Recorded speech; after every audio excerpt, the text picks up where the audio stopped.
Nós vamos falar agora de mercado financeiro e de expectativa também em relação ao Copom, em relação à definição dos juros nos Estados Unidos. Estamos em contato com Pedro Paulo Silveira, que é gestor de investimentos da Nova Futura Investimentos. Pedro Paulo, boa tarde. Boa tarde, Denise. Boa tarde a todos. Bom, nós temos o dólar hoje com uma volatilidade maior, ele já chegou a subir mais de 1% pela manhã, agora registra queda de 0,18%, cotação de venda do comercial abaixo de R$ 5,61, volatilidade também de bolsa, expectativa para o Copom, tem mais algum fator? A reunião do Banco Central, o Copom americano, né, o FONC, eles tiveram uma decisão agora de manter a taxa de juros e sinalizaram uma postura bastante serena para o futuro próximo. Eles soltaram um relatório que eles soltam a cada 2 meses, no qual cada diretor dá a sua expectativa em relação à inflação, ao crescimento, à própria taxa de juros, e o que o mercado pôde ver nesse relatório é que os diretores do Banco Central só veem uma alta da taxa de juros lá para 2023, uma alta modesta. Então, o Banco Central ele continuou sinalizando que sinalizou que vai continuar comprando títulos no âmbito do seu programa de expansão monetária. Então, o Banco Central americano ele compra os títulos, isso injeta moeda na economia, vai deixando a economia bastante líquida, com a taxa de juros bem baixa. Então, o resumo é que o dólar estava o mercado de moedas no mundo estava bastante apreensivo, as taxas de juros americanas indicavam alguma apreensão até a reunião do Fed, e após a reunião do Fed, foi agora há pouco, o mercado deu uma desestressada, isso permitiu que a nossa própria taxa de câmbio, o dólar aqui caísse, as taxas de juros também caíram um pouco aqui, e a Bolsa estava em alta, acelerou um pouco essa alta e está agora mais otimista. O mercado deu uma desestressada e agora vamos esperar a reunião do Banco Central, que deve divulgar seus resultados às 18h30 de hoje. Agora, Pedro Paulo, nos Estados Unidos a gente tem visto que o mercado tem pressionado os juros aí dos títulos americanos de 10 anos, independentemente dessas indicações do Banco Central de lá de que deve manter os juros, porque essa tem sido a conversa já há bastante tempo e a gente tem visto em vários momentos que o mercado antecipa uma recuperação mais rápida da economia dos Estados Unidos que possa produzir inflação. Você acha que a partir desse recado agora, né, dessa reunião, pode haver uma leitura diferente, o mercado ficar mais acomodado? Não, eu acho que não. Acho que ele confirma que já está mais ou menos nos preços do mercado. Veja, com esse pacote de estímulos que o Joe Biden, conseguiu aprovar no Congresso americano, de 1,9 trilhões de dólares, é possível que o PIB cresça esse ano nos Estados Unidos em torno de 7%. É uma recuperação fantástica. Tudo indica que a economia americana vai estar a pleno emprego no ano que vem, já no ano que vem.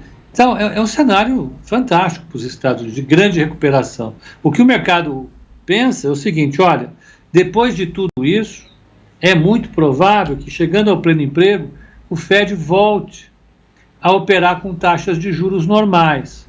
O que seriam taxas de juros normais? Ali ao redor de 2, 2,5, se tanto. Então, o mercado, como você falou, já vai antecipando. Então, essa taxa de juros que está subindo agora, que é muito importante, que é a taxa de juros dos títulos de 10 anos dos Estados Unidos, ela subiu de 0,50 em agosto, setembro, para 1,66 hoje. Agora estão em 65, 1,66. É uma bela alta, foi ela que provocou algumas mudanças de alocação em ações lá nos Estados Unidos, trouxe algumas preocupações sobre acerca do fluxo de capitais para os países emergentes, mas essa taxa de juros ficando aí entre 2 e pouquinho, ela deve ser considerada uma taxa de juros normal e não vai causar nenhum tipo de transtorno, imagino, nem para os ativos americanos, nem para os ativos de países emergentes como o Brasil. Agora, e aí como fica o Brasil, que tem a previsão de um crescimento que tem muito a ver ainda com o que está vindo do ano passado de recuperação, com juros que tendem a continuar negativos, mesmo com o ajuste que vai ser promovido agora, porque a gente tem uma inflação mais alta. Então tem uma combinação aí de desaceleração no ritmo de crescimento, com inflação mais alta e elevação dos juros. Eu já tinha um PIB contraindo no primeiro trimestre desse ano, os primeiros 3 meses, que encerram agora dia 31 de março, e vi uma pequena queda do PIB no segundo trimestre, de abril a junho.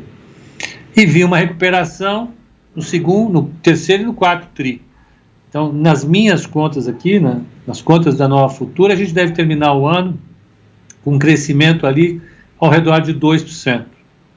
Agora, tem uma coisa que tem me preocupado um pouco mais, o Denise, que é a situação da pandemia, né? É uma situação realmente grave.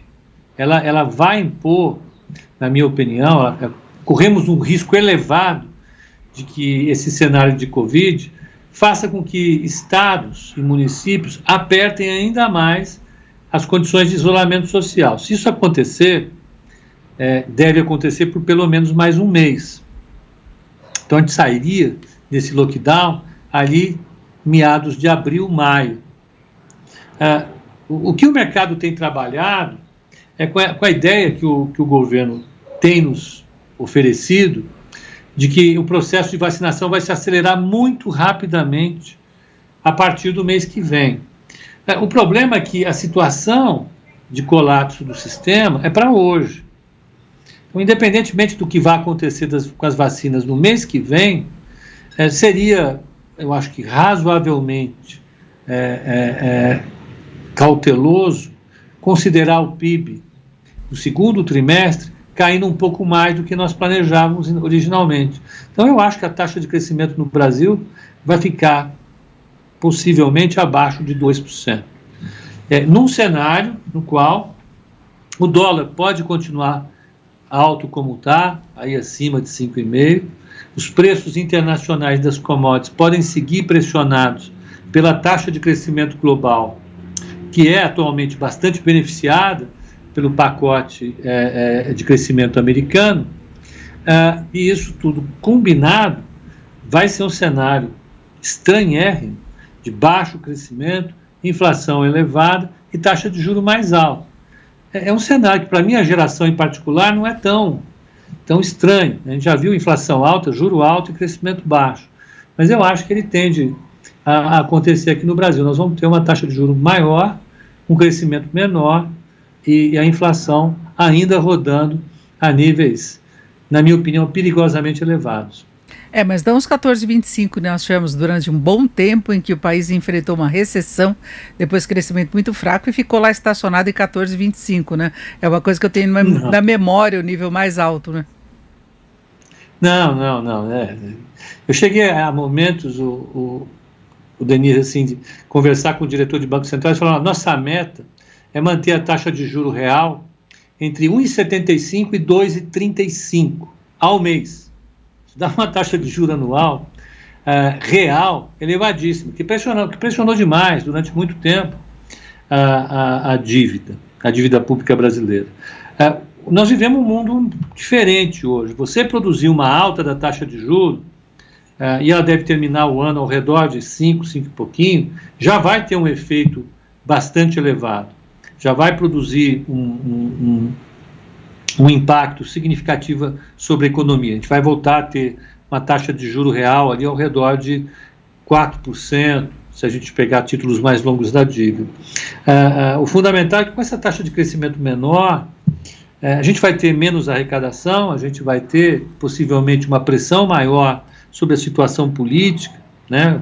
O governo preocupado com o nível de aprovação dele ou não, todo esse caldo de cultura que é extremamente complexo para a administração da política econômica e com boa parte do mercado demandando reformas, né? Então a gente tem alguns vetores que estão apontando para caminhos bastante diferentes e que, no mínimo, que vão produzir eu acho que a volatilidade e a percepção de risco por conta disso ainda vai continuar elevada.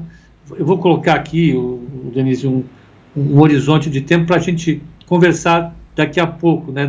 Daqui a um mês, eu acho que essa volatilidade ela vai continuar elevada. Então, você me cobre daqui a um mês, o mínimo que eu dizer, não falei, a volatilidade vai ficar elevada. Me parece que ela vai continuar elevada Infelizmente, isso custa alguns pontos de crescimento, porque os agentes acabam retardando as suas decisões de gasto, de investimento, e isso reduz a nossa taxa de crescimento. Ouvimos o Pedro Paulo Silveira, que é gestor da Nova Futura Investimentos. Pedro Paulo, muito obrigada, uma boa tarde. Obrigado, Denise, uma boa tarde a todos.